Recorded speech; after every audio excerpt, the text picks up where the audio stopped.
So we are fireside chatting about the new rune words that might be relevant to the sorceress coming in 2.4.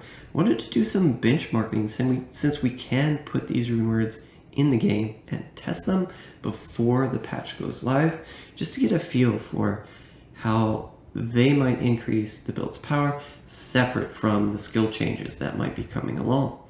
For reference, here we are testing both Hydra and Nova builds.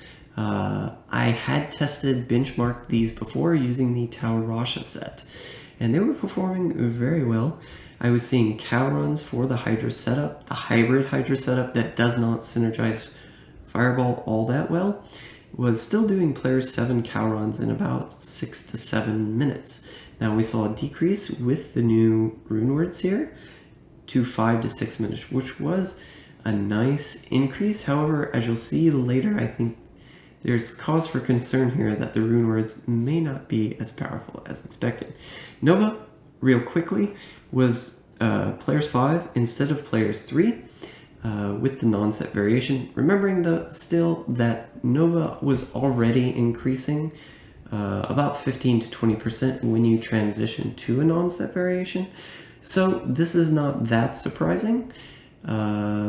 And it also might be cause for concern into Obsession's power. So this is the reveal for Obsession, and it's aptly named because it will take forever to get the right base for this item, simply because it's a 6 open socket staff, and staffs can roll staff mods.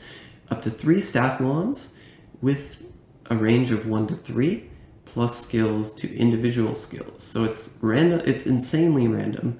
RNG is going to be your worst enemy here, and it's going to be a nice loot hunt, though. I will say that much. The progression here, just having something to go after other than Taurasha's, especially for the fire build where Taurasha's was your end game build, is just amazing. I like the change up. I definitely like this. From a concept perspective. Now, we have a Zod rune here, which is historically not the most expensive high rune, surprisingly. However, it is the hardest one to find, and hopefully this rune word will increase its value and make it a little bit more expensive.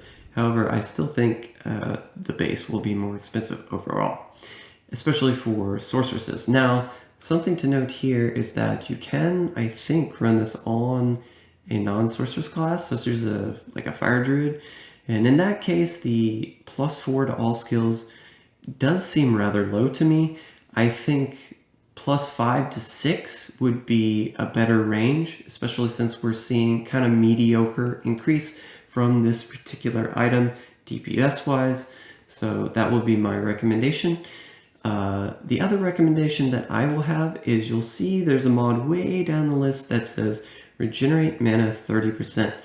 And something you'll note, you're trading off for the non-set typically a Hodo, which is a Heart of the Oak, and a Spirit. And both of those items have plus to mana, increases maximum mana mods on them. So I think if you were to change this regenerate mana 30% to increases mana by 30%, would be much better, because it would increase your mana pool, give you more regeneration, offset the need to get plus to energy or get more charms that have plus mana on them, right? So it was a little bit more difficult to sustain mana, especially for the Nova build. That was notable. So those are my recommendations for changes going forward for this item. Now, continuing with the affixes themselves, because you've been looking over these are tasty. The faster cast rate is divisively set because it is all you need are 2 items with 20% to hit 105% cast rate. So, for example, the Arachnid Mesh and the Mage Fist will just get you right at that breakpoint, get you nice fireball, static, teleport casts. And then for the Nova build, obviously getting your Novas off at a quick pace will increase your DPS significantly here. So that covers that need. We also have faster hit recovery, which was one of the harder things to fit into your build now just provided on the two-hander makes room for a lot of other items, especially when you were comparing it to the Taurasha build. Taurasha automatically pretty much got 86% breakpoint, which was down to 7 frame. This build now can achieve that with charms, for example, that have faster hit recovery on them to match the performance of the Tau build. Hugely impactful there. We're also matching Taurasha in the increase to maximum life. So not necessarily meeting it, but getting close, right? Because I think this is additive with your call to arms battle orders, it's not going to be as beneficial as raw plus to life like you would have on Taos, but it's still a nice increase to your health pool, and it's going to be competitive. Then we also have the plus all resistance, very nice indeed. It is a range 60 to 70, so you might have to re-roll the runes, as painful as that sounds in this item, but considering the base will be more expensive, that will be the play to get to be able to reduce the number of charms that you need and allow, placement for items like Enigma, right? So the 24% chance to cast a level 10 weaken when struck is amazing for keeping you and your mercenary alive, especially when you're going up against these 5th Baal waves in high players count, or maybe cow runs like player 7, players 8, when they spawn with aggressive affixes like Fanaticism or Might Aura. It's just really nice for keeping you alive, and it's automatically procced when you're getting hit, and it's a wide radius because it has, again, a level 10 aura, a curse from like the Necromancer's toolkit. Weaken decreases the enemy's physical damage output by 33%. Now in patch 2.4, this will be increased because Weaken is getting scaling 1% per level, so it'll actually be 43% damage reduction pretty much that you get once this is procced. It's amazing. It helps keep you alive, and yeah, I found it to be insanely useful. Moving along, we have the Flickering Flame. So doesn't really look all that impressive, but it is the highest DPS output helmet that you're going to get, even for a non-druid. So with the druid pelt, obviously you'd be able to fit in like plus skill mods here, but we're a sorceress, so you still get some benefit having that extra +1, on top, and then also combining that with the pierce. Minus 15% is a lot of pierce. It's going to give you a nice DPS increase. Overall, I think this is still the best helm, considering you can fit in Magic Find and HP gains and maximum mana elsewhere, like you would get the niceties, basically, that you would have on a Harlequin Crest. The only thing I can say about the Harlequin Crest that is nicer is it gives plus to all skills, whereas this helm only gives plus to fire skills. So if you're focusing more on a hybrid build, equally between fire and some other element, perhaps those other helmets, some other helmet might be more beneficial. However, this helmet is still very powerful, coming in with a level 8 fire resist aura. I think that's 105% fire resist, with +5 to maximum fire resist, going to keep you alive even longer against those fire damage dealing enemies. We have +75 to mana, just a little bit of a boost to help you out there, keep your maximum mana and regeneration in check. And then we have half freeze duration, which is actually quite nice, considering we don't have freeze immunity on this build. And then we also have poison length reduced by 50%. Also a great mod, especially if you're running a Might Merc, not a Prayer or a Merc. Using less potions is always a good thing. Now the Flickering Flame is a little bit costly in my mind. I thought this would be more of a budget option, but it is pull Vex that you have to spend. Even still, it's a great addition to the toolkit. Anyways, that's it for the overview. I hope you enjoy the testing footage coming up, and stay tuned. I'm excited for patch 2.4. I might put out some coverage for the skill changes in another video. And yeah, take care.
version.